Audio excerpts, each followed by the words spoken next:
신약성경 328페이지나 29페이지. 하나님의 말씀은 데살로니가전서 1장 1절부터 10절까지의 말씀 한 절씩 교독하도록 하겠습니다. 바울과 실로아너와 디모데는 하나님 아버지와 주 예수 그리스도 안에 있는 데살로니가인의 교회에 편지하노니 은혜와 평강이 너희에게 있을지어다.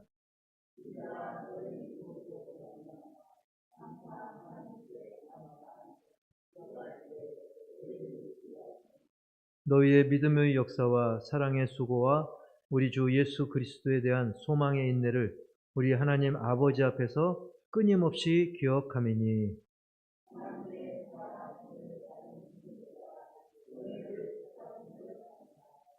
이는 우리 복음이 너희에게 말로만 이른 것이 아니라 또한 능력과 성령과 큰 확신으로 된 것임이라. 우리가 너희 가운데서 너희를 위하여 어떤 사람이 된 것은 너희가 아는 바와 같으니라.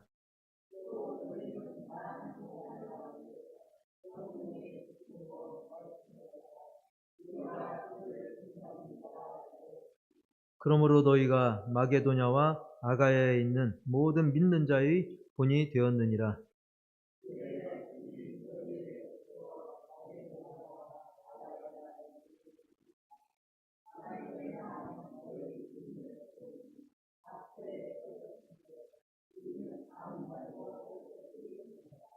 그들이 우리에 대하여 스스로 말하기를 우리가 어떻게 너희 가운데에 들어갔는지와 너희가 어떻게 우상을 버리고 하나님께로 돌아와서 살아계시고 참되신 하나님을 섬기는지와 또 죽은 자들 가운데서 다시 살리신 그의 아들이 하늘로부터 강림하실 것을 너희가 어떻게 기다리는지를 말하니 이는 장래의 노하심에서 우리를 건지시는 예수시니라.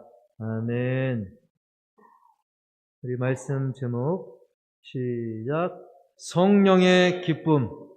오늘 이 말씀 가운데 듣는 여러분들에게 성령의 기쁨이 충만하기를 주님의 이름으로 축복합니다. 바울은 데살로니가 교회를 세우는데 함께한 그 귀한 동역자들인 실로아노와 디모데와 함께 이제 안부를 전하게 되는데 은혜와 평강이 있을지어다라고 축복하는 말로 편지를 시작하는데요. 일단 그 데살로니가 지역을 우리가 생각해 보면 그곳은 항구 도시입니다. 무슨 도시요? 항구 도시. 우리 항구 도시 하면 연상되는 게 있죠. 뭔가 이게 상업, 무역이 좀 활발하게 이루어지니까 또 물질적으로 좀 풍요롭고 또 온갖 다양한 문화가 많다는 그런 장점도 있지만 그때 당시로 보면 반면 온갖 잡다한 막 우상의 문화가 많았고 또 음란한 문화 역시 많았던 곳입니다. 자, 바울은 그곳에 이 데살로니가 지역의 유대인 회당에서 이제 사역을 시작하게 되면서 그곳에서 일부 유대인들 그리고 상당수의 이방인들을 대상으로 열심히 이제 복음을 전해서 드디어 데살로니가 교회를 세우게 됩니다. 지금 제가 간단히 말씀을 드렸지만 결코 이건 쉬운 게 아니죠. 오늘날도 한 영혼 전도해서 교회를 세우는 거 너무나 귀하지만 이게 쉽지 않습니다. 성령의 역사가 있어야만 되는 줄 믿습니다. 그런데 이렇게 성령의 도우심과 정말 하나님의 은혜로 교회를 잘 세워놨는데 바울이 이제 시간이 흘러서 이곳을 떠난 후에 특히 이 교도에서 개종한 성도들이 많은 어려움을 겪고 있다는 그런 소문이 들리게 됩니다. 다른 종교 믿다가 타종교, 이방 종교, 우상 숭배 그런 거 하다가 예수님을 믿게 되면 나름대로 여러 가지 어려움이 있게 되죠. 우리 대한민국도 살펴보세요. 절에 다니다가 왔든지 또 아미타불 하다 왔든지 또 남묘호랑개교하고 왔든지 또 통일교, 신천지 그런 데서 이렇게 그런 다른 신앙을 갖고 있다가 거기서 탈퇴를 하게 되면 이 전에 믿던 곳에서 계속 회유를 하죠. 다시 돌아오라고. 그래도 절이 좋지 않냐? 우리 신천지가 좋지 않냐? 그래도 우리의 소원은 통일이라고 했는데 우리 통일 그거가 좋지 않냐 등등 회유하다 못해 심지어 이단들은 막 협박을 하기도 합니다. 과거에는 막 테러도 있지 않았습니까? 그리고 여러 가지로 유혹을 합니다. 그때가 좋지 않았냐? 뭐 교회에서 시험 들렀다 하면 또 얼른 또 소문 듣고 와가지고 교회가 별거 없어 빨리 다시 돌아오라. 이런 여러 가지 회유 그리고 유혹 더 나아가선 괴롭힘, 협박도 있을 수 있는 것이죠. 이렇게 이단이나 타종교, 우상 그쪽에서만 어려움을 당할 뿐만 아니라 사실 자기가 뒤늦게 믿은 이 교회 안에서 또 어려움을 겪을 수도 있어요. 왜? 자기는 처음부터 믿은 게 아니라 한마디로 좀 다른 데 있다가 왔기 때문에 이미 믿고 있는 신자들과도 좀 어울리는데 좀 쉽지 않은 부분이 있을 수 있어요. 사실 우리는 그걸 잘 모를 수 있습니다. 왜? 우리는 그냥 옛날부터 다녔으니까 새로 온 사람 그냥 박수 쳐주고 환영해주고 쉬울 줄 압니다. 하지만 사실 어려운 부분도 있어요. 우리가 굳이 그들을 따갑게 바라본 게 아닌데도 본인이 느끼기에 좀 이상한 눈으로 날 쳐다보는 것 같아. 또는 괜히 나를 의심하는 것 같아. 어디 신천지 다니다가 그만두고 왔으면 혹시 위장으로 온 거 아니야? 그렇게 우리가 바라보지 않아도 괜히 그렇게 느껴질 수 있다는 거예요. 우리 바꿔놓고 생각하면 충분히 그럴 수 있어요. 우리는 새로 오신 분들에 대해서 좀 배려하는 마음, 넓은 마음, 따뜻한 시선이 좀 필요합니다. 왜? 우리는 그렇게 생각 안 해도 그분들은 그렇게 또 생각할 수 있거든요. 그래서 밖으로나 안으로나 좀 어려운 그런 입장에 처할 수 있는 거예요. 특히 이교도에서 개종한 신자들이 이런 어려움이 다양하게 존재할 수 있는 것이고 데살로니가 교회에 그런 분들이 그런 어려움을 많이 겪고 있었던 것이죠. 그래서 바울은 이 데살로니가 서신을 통해 가지고 이 편지를 보내서 그런 어려움 가운데 있는 개종한 이 성도들을 격려하고 동시에 경건한 삶을 잘 살 수 있도록 가르치고 있는 것이죠. 그런데 이제 거기 앞서서 바울은 먼저 이 데살로니가 성도들이 보여준 믿음의 모범을 먼저 칭찬을 해주고 있습니다. 우리도 그런 칭찬을 받는 우리 성도님들이 되기를 축복합니다. 우리 3절 한번 볼까요? 3절 뭘 칭찬했는가? 시작. 너희의 믿음의 역사와 사랑의 수고와 우리 주 예수 그리스도에 대한 소망의 인내를 우리 하나님 아버지 앞에서 끊임없이 기억함이니. 아멘. 이 3절에 보면 크게 세 가지로 이야기하고 있죠. 믿음의 역사를 먼저 칭찬하고 있습니다. 여기서 역사는 어떤 일, 행위를 말하는 거예요. 근데 그냥 일, 행위가 아니라 믿음의 역사니까 믿음으로 한 일, 믿음으로 한 행위. 그냥 아무 행위가 아니라 믿음의 행위를 말하는 것입니다. 즉 믿음에서 말미암은 성도들의 일. 우리가 믿음을 가지고 우리 성도들이 한 일이 뭐가 있겠습니까? 한마디로 열심히 교회를 섬겼다는 거예요. 열심히 주님을 섬겼다는 거예요. 그것이 봉사로 나타나고 전도와 구제, 각종 협력 등등 여러 가지 모습으로 나타나는데 이 특징은 뭐냐면 믿음으로 말미암았기 때문에 어떤 자기 자신을 드러내고자 하는 그런 사람의 자랑이 중심이 아니라는 것입니다. 믿음에서 말미암은 것, 결국 믿음의 역사, 믿음의 행위, 이것을 데살로니가 성도들이 보여준 것입니다. 이것을 통해서 드러내고자 하는 것은 바로 주님이었습니다. 그리고 교회를 드러내고자 했던 것이죠. 그러니까 시험 들 일이 없는 거예요. 사람들은 흔히 어떻습니까? 노골적으로든 은연중이거든 자기를 알아주길 바라는 그런 심리가 사람들에게 많습니다. 거의 다 그런 심리가 있어요. 내가 이거 하면서 청소를 하든 교회 세탁을 빨래를 하든 뭘 하든 교회 일을 하면서도 이럴 때 목사님이 쓱 지나가면서 봤으면 좋겠다. 좋은 소문 내주면 좋겠다. 또는 아무개 집사님, 권사님, 장로님이 보고 칭찬해 줬으면 좋겠다. 누가 좀 알아주면 좋겠다는 그런 것이 심리적으로 상당수 있다는 거예요. 물론 없을 수도 있지만 대개는 그게 좀 사람의 심리이긴 합니다. 하지만 이 믿음의 역사라고 하는 것은 우리가 믿음으로 하는 일들은 그 중심이 누가 나를 알아주는 거기에 중심이 있는 것이 아니라 나 이걸 통해서 사람들이 주님을 알아주고 또 교회를 더 친근하게 여기고 교회가 좀 드러나고 그래서 우리 모두 내 역사가 아닌 믿음의 역사, 주님을 드러내는 주님의 몸된 교회에 유익한 그런 믿음의 역사를 이루는 일에 힘쓰기를 주님의 이름으로 축복합니다. 그리고 3절에 보면 너희 믿음의 역사와 하고 두 번째가 뭐였습니까? 사랑의 수고. 수고하는데 그냥 수고가 아니라 사랑의 수고입니다. 여기서 사랑은 여러분도 예상하셨겠지만 또 인간의 육적인 사랑 또 남녀의 사랑이 아니라 아가페 사랑, 무조건적인 사랑이죠. 헌신적인 그 사랑, 바로 예수님이 보여주셨던 그 헌신의 사랑, 아가페 사랑인 것입니다. 조건 없는 사랑. 예수님을 통해서 우리가 받은 이 헌신적이고 무조건적인 그 사랑을 우리가 일방적으로 받았는데 그걸로 끝낼 게 아니라 우리가 그 사랑을 하나님께서 붙여준 영혼들에게 베풀어야 돼요. 따라서 합시다. 하나님이 붙여준 영혼들에게 그 사랑을 베풀자. 여러분, 그 사랑을 베풀다 보면 당연히 수고와 희생이 따를까요? 안 따를까요? 따르죠. 수고스럽죠. 쉽게 표현하면 귀찮은 거예요.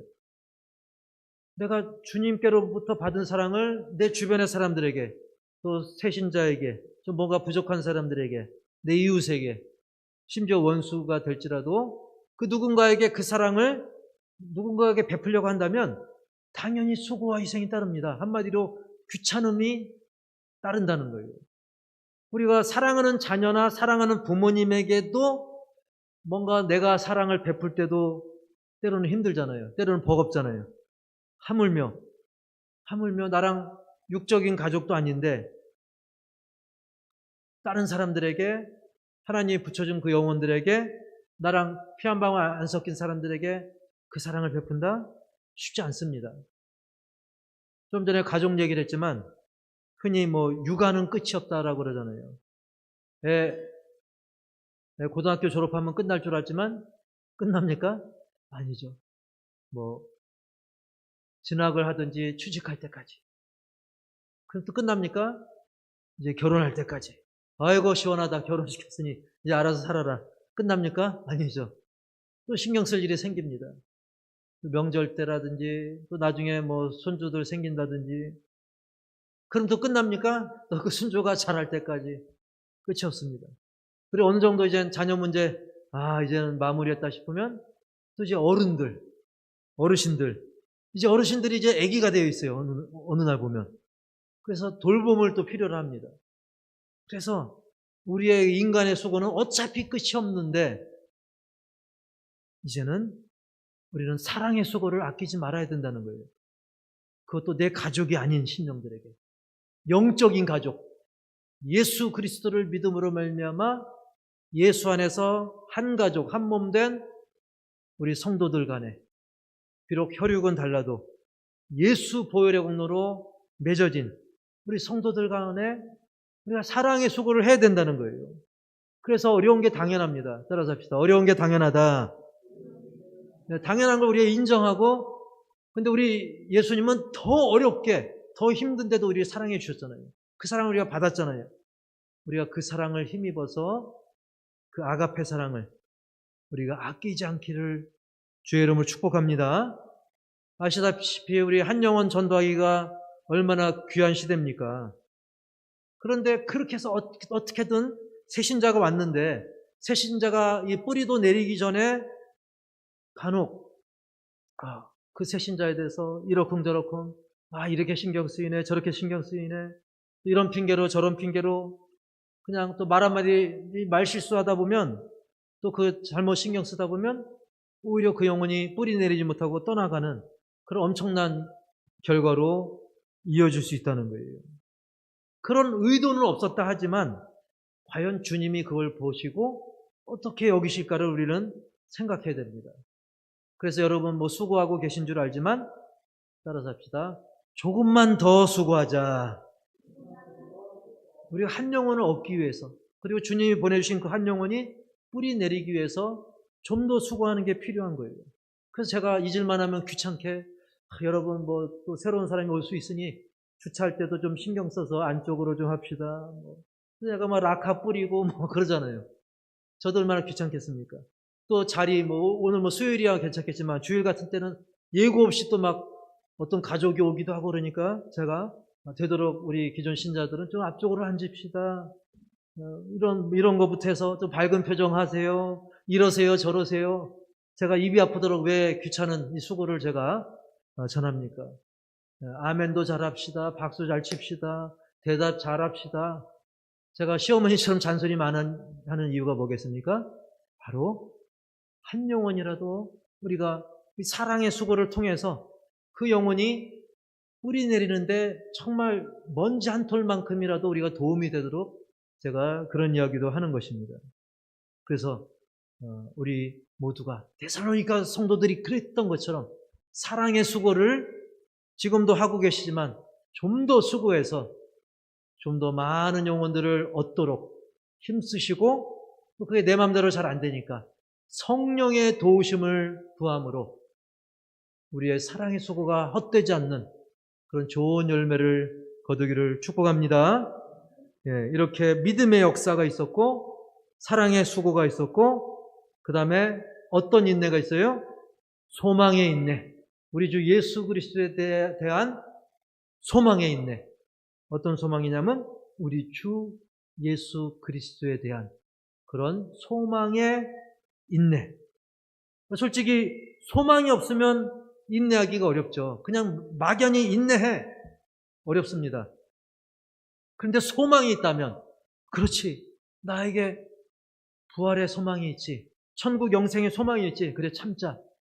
소망이 있으면 우리가 인내 열매를 맺을 수 있는 거죠. 여기서 소망은 조금 전 본문 내용처럼 우리 주 예수 그리스도에 대한 소망입니다. 데살로니가 교회 성도들은 현실 속에서 어떤 어려움이 와도 예수 그리스도에 대한 소망이 있었기 때문에 능히 극복할 수 있는 그 인내를 보여줬던 거예요. 이렇게 참된 소망은 인내의 열매를 맺게 하는 것입니다. 여러분, 참된 소망이 있습니까? 예수 그리스도에 대한 소망, 부활의 소망, 영생의 소망, 상급의 소망, 그 소망이 있으십니까? 지금 시대는 물질적으로는 옛날보다 엄청나게 좋아졌잖아요. 힘들다 해도 솔직히 일제강점기나 또 6.25 전쟁 이후나 1960년, 70년대, 80년대 그때보다는 좋아졌잖아요. 하지만 우리 사람은 참 간사해서 아무리 좋아졌다 해도 나름대로의 어려움이 있습니다. 나름대로 난관이 있어요. 하지만 우리에게는 시대나 상황을 초월해서 우리 신자들에게는 데살로니가 성도들과 동일한 소망이 있는 것입니다. 그것은 무엇입니까? 지금 함께 하시는 예수님이 앞으로도 계속 함께 하시고 성령으로 인도하시며 결국 천국에 이르도록 반드시 이끄신다. 그 견고한 소망이 있기에 그 소망을 끝까지 꽉 붙드시기를 축복합니다. 이렇게 데살로니가 교회 성도들이 이런 칭찬받을 만한 열매를 보여줬던 그 원동력을 5절에서 말씀하고 있는데요. 우리 5절 시작.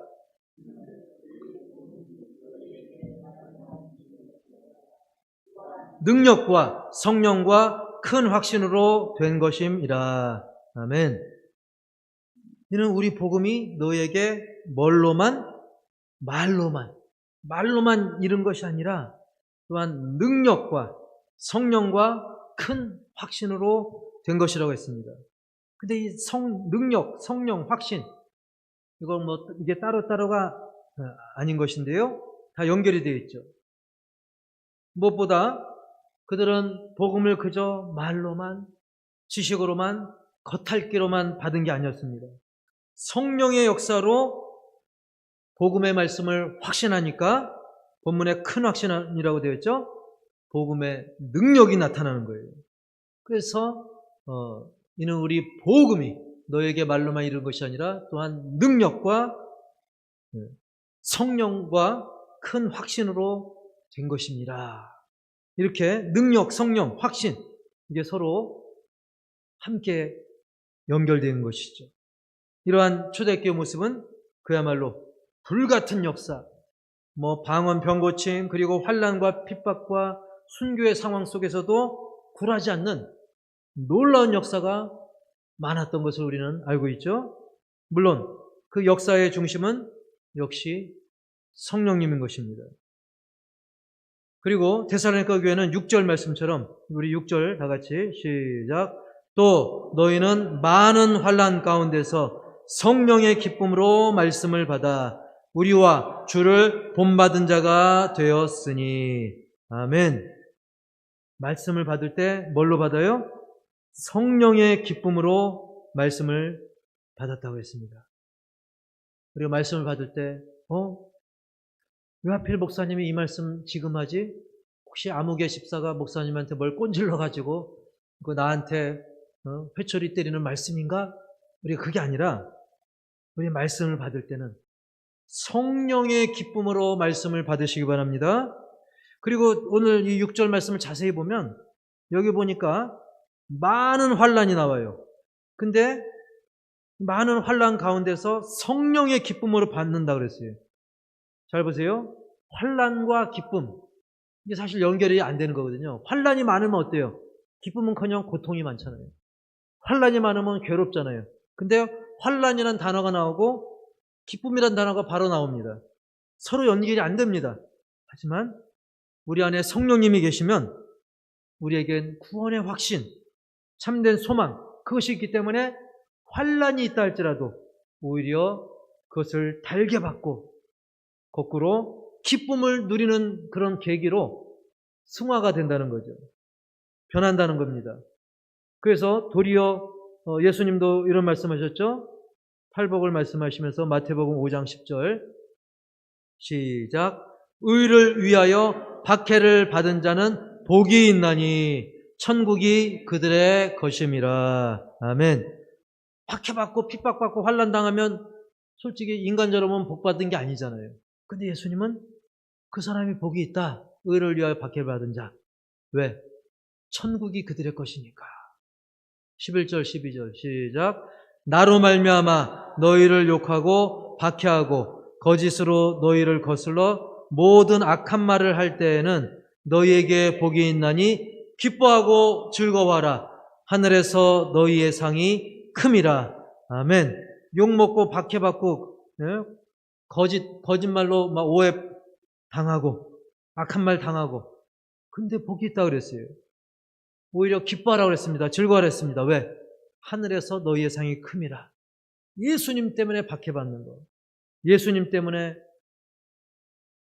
막 따돌림 당하고 또 거짓 그런 증언들로 인해 내 이미지 구겨지는 거.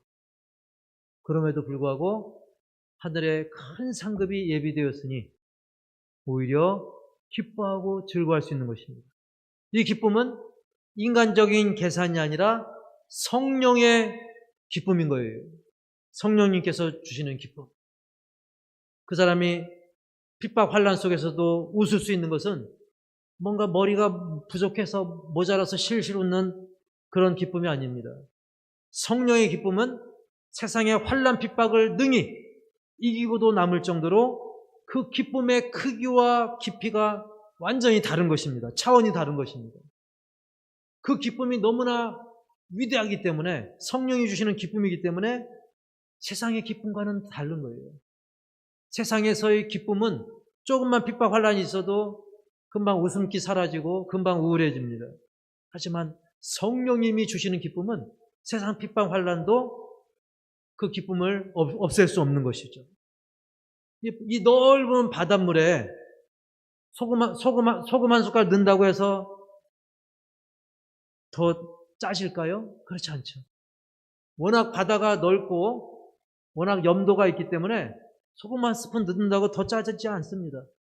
그 넓은 바다에 또 물 한 컵 분다고 해서 그 물이 또 바닷물이 싱거워집니까? 그렇지 않죠. 성령의 사람은 그런 겁니다. 워낙 측량하지 못할 성령의 강력한 역사가 함께하니까 세상에서 막 소금을 끼얹고 맹물을 타고 별짓을 다 해도 평온한 바다처럼, 염도가 변하지 않는 바다처럼 변함없이 기쁨이 넘치고 은혜가 넘치고 주님과 동행하니 할렐루야, 하나님을 찬양하게 되는 줄 믿습니다.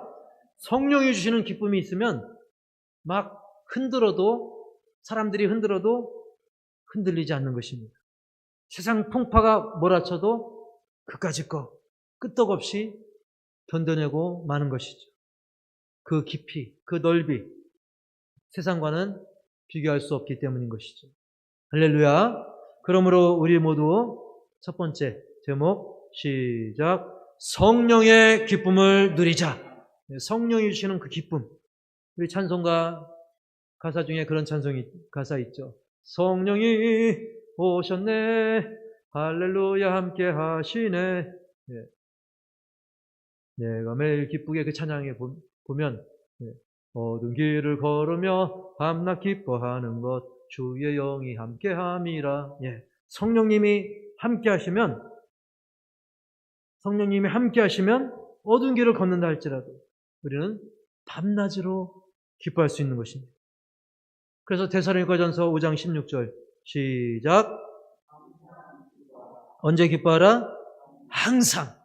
밤이나 낮이나 환율이 떨어지나 오르나 기름값이 오르나 내리나 어떤 상황 변화 우리는 무관하게 항상 기뻐하는 성령의 사람으로 살길 축복합니다.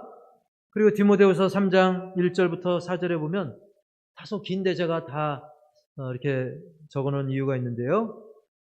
우리 지금 이 시대를 떠올리면서 그리고 읽으실 때 과연 나는 어디에 해당되는가 한번 생각하면서 읽어보시기 바랍니다. 우리 디모데후서 3장 1절 2절 시작.